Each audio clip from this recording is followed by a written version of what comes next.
أعوذ بالله من الشيطان الرجيم. بسم الله الرحمن الرحيم.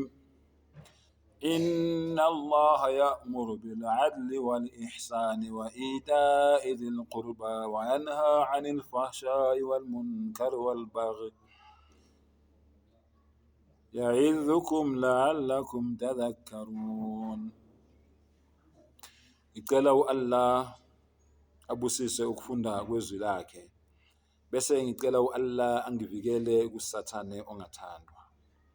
Egameni lika Allah onomusa onesihawu. Bafowethu nodadewethu, assalamu alaikum wa rahmatullahi wa barakatuh. Ukuthula makube kini nonke nomusa nezibusiso zika Allah zibe nani. Bafowethu ngizokhuluma indaba enkulu. Ngizokwatisa abafowethu nodadewethu. Ngiyazi ke la bayakwataka abafowethu nodadewethu laba singamasulumane nabo noma esingamamuslim nabo. Kodwa ke bafowethu Allah uthi umlezo siudlulise, uloku baba unjalo. Uloku ubhlungu unjalo, uloku udina unjalo. Angeke sitshela amaKristu namaNazaretha namaRoma namawashtawa nabakhonza izithombe nabakhonza amadlozi nabathi uNkulunkulu akekho, angeke sibatshele ukuthi baphithanelwa amakhanda sithi bayasangana bese siyawayeka amamuslim esangana. Angeke sikwenze lokho. Ngabe ubulungisa asibenzanga. Le verse le engiqeda ukuyikhotha manje, Allah uthi inna Allah ya'muru bil adl. Allah uthi ngiyakhomanda, ngikunika umyalo, ngiyakuyala. It's a command ukuthi yenza ubulungiswa, justice. Yenza ubulungiswa. Ubenza kuphi ke ubulungiswa? Mbuzo wami ke ubhekeke kubo fowethu ke nodadewethu abayibiza ngama-Muslims noma abazibiza ngamaSulumane. Uma wenza into umdali wakho athe ungayenzi, bese wena uyayenza ngenhloso yokuthi uzothola izibusiso zakhe, ibuphi ubulungiswa obenzayo lapho?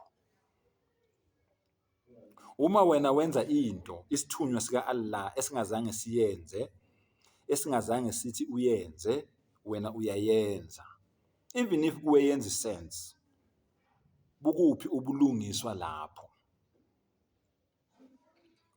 Uyazi into yenza ukuthi wenze lokho yini? Awuziqondisisi ukuthi wena njengoba uzibiza ngemuslim ungubani. Ake ngikutshele ukuthi ubani muslim. Muslim yilo muntu lo othi mayethi la ilaha illa Allah, akekho onelungelo lokukhonzwa noma akekho omunye umdali noma uNkulunkulu ngaphandle kuka Allah. Uma ngabe ususho njalo uthi wena yonke into uAllah azothi ngiyenze ngizoyenza mina, even if kima yinginiki imqondo, even if kima yenzi sense. Yonke into uAllah athi ngingayenzi ngeke ngiyenze, even if kimi mina ngiyimuslim yenzi sense, kodwa ngoba uAllah uthe ngingayenzi ngeke ngiyenze. And then uyaqhubeka manje uthini? Uthi Muhammad Rasulullah. Uthi wena ngiyavuma ukuthi nesithunywa sakhe uMuhammad sallallahu alayhi wasallam konke athe ngikwenze ngizokwenza, even if mina akunginiki imqondo, even if kima kwenzi sense. Take for instance,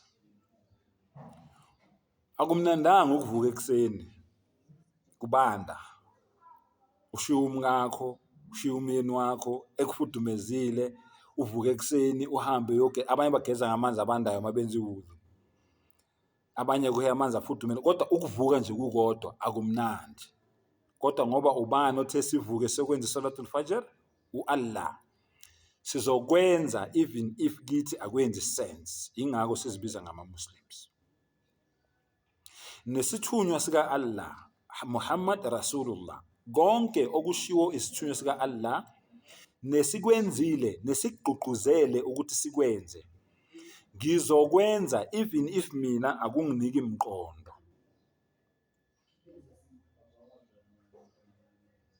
Subhanallah. That is a Muslim. Ingakho-ke ngibuza ukuthi wena ozaziyo ukuthi wenza izinto ezi-wrong kodwa uzibiza ngemuslim, eziphambene neQuran, eziphambene nesunna. Because remember, mawenza into ephambene nesunna, you are challenging Allah direct. Ngoba u-Allah uthini? Uthi uMuhammad sallallahu alaihi wasallam akazikhulumeli yena ngokwakhe, kodwa yonke into ayikhulumayo yimi engimenza ukuthi ayikhulume. It's my inspiration. So wena-ke mangabe kuzothiwa kuwe le isunna, bese unikeza ubufakazi bokuthi nayi isunna, wena bese wenza okuphambene nale sunna le, udelela bani? Yiphi justice oyenzayo? Ibuphi ubulungiswa obenzayo? KwiQuran amazwi kaAllah, kwisunna kaMuhammad sallallahu alaihi wasallam. So ake sizinuke namakhwapha-ke bafowethu nodadewethu, uyibheke yonke into oyenzayo. Allah says in the Quran, قُلْ أَطِيعُوا اللَّهَ وَأَطِيعُوا الرَّسُولَ. Obey Allah and obey Allah's Rasul. Lalela, wenze konke u-Allah athi ukwenze, ulalele nani? Nesithunywa sakhe. Uma ngabe ufuna u-Allah akuthande, nazo izinto wena okumele uzenze. Uma ngabe-ke wena lezinto lezi awuzenzi, kodwa wena uzibiza ngemuslim, zibuze ukuthi u-Allah uyakuthanda yini. Ngoba u-Allah uthi the only condition yokuthi ngikuthande ukuthi wena ulalele isithunywa sami, uwenze yonke into esithe siyenze.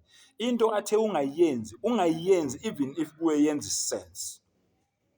Naye uMuhammad sallallahu alaihi wasallam ngomlomo wakhe uthi yonke into engithe niyenze, make sure ukuthi niyenza kakhulu, nibambelela kuyo ngezinyo lomhlathi. Kodwa into engithe ningayenzi, yenzani sure ukuthi nihambela kude nayo ngayo yonke indlela. Zibuzeke mfowethu, zibuzeke dadewethu, ukuthi zonke lezinto lezi ezi-wrong wena ozenzayo, angeke ngisayibala. Kudala ngibala kuma-video amaningi, angeke ngisayibala, uyazazi wena. Ingabe zinabuphi ubulungiswa ezibulethayo? Okay? Inna Allah ya'mur bil 'adl wal ihsan. Nenze kahle, niziphathe kahle, nenze izenzo ezinhle ezijabulisayo, ezijabulisa umdali wenu. Okay? Wa ita'i dhil qurba. Ninakekele nani? Your next of kins, izihlobo zenu.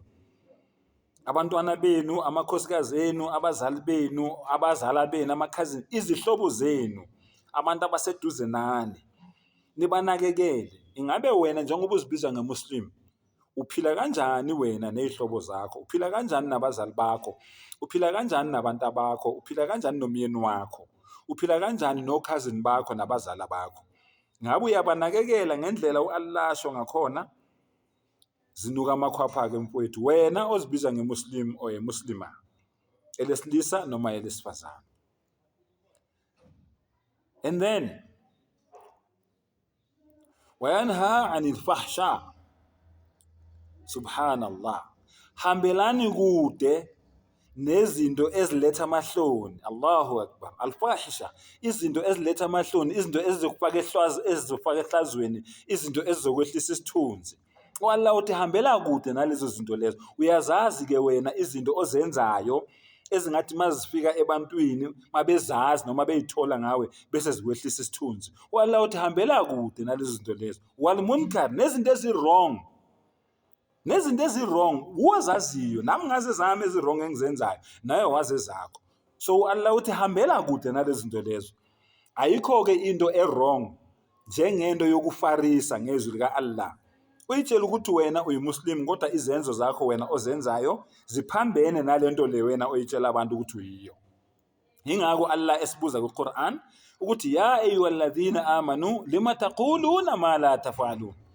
Onina enithi niyakholwa, kungani nithi niyakholwa ngemilomo kodwa izenzo zenu nikhuluma okunye ngomlomo ukuthi izenzo zenu zenzo okunye futhi?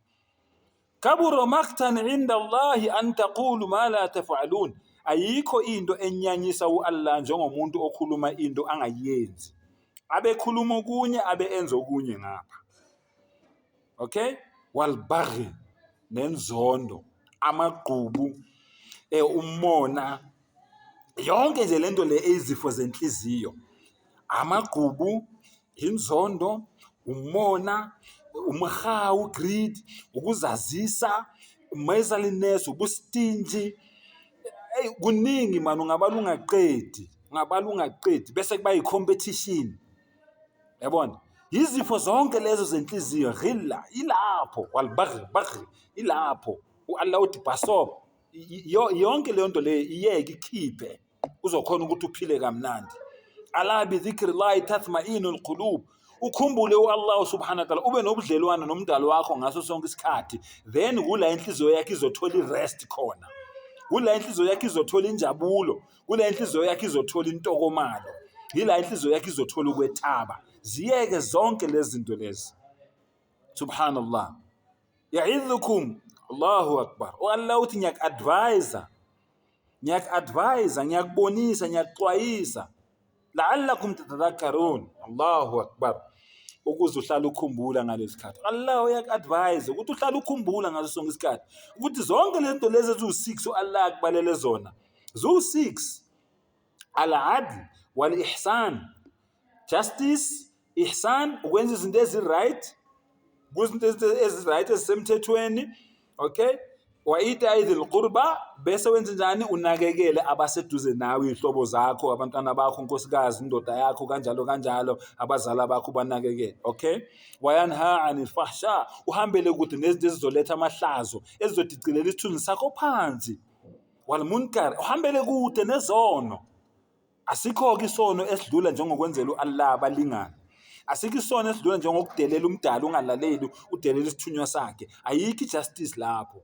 Walbaghi, nazo zonke lezi zifo zenhliziyo esengikubalele zona: umona, inzondo, amagqubu, i-enga, intukuthelo, bese kuba umhawu, greed, bese kuba i-pride, ukuzazisa. Allahu akbar. Wala yamshi fil ard marha, ungahambe emhlabeni sengathi umhlaba yawo-own, uphakamisa amahlombe nani. Allah uthi noma ungaze wenza kanjalo ngeke ulingane nentaba, umhlaba ngeke uze ubhoboze. Manje lokhu kwenzelani? Sengathi umdali angasivula amehlo, asivule ingqondo, siphume ebumnyameni, sihambe eqinisweni, sizinikele ngokuphelele, sibe ngama-Muslims aqotho. Siyeke lento lezi ezi-wrong esiphambene ne-Quran, esiphambene ne-Sunnah esizenzayo egameni le-Islam, sitshele ukuthi zi-right ngoba sizenza egameni le-Islam. Wa akhiru dawana alhamdulillahi rabbil alamin.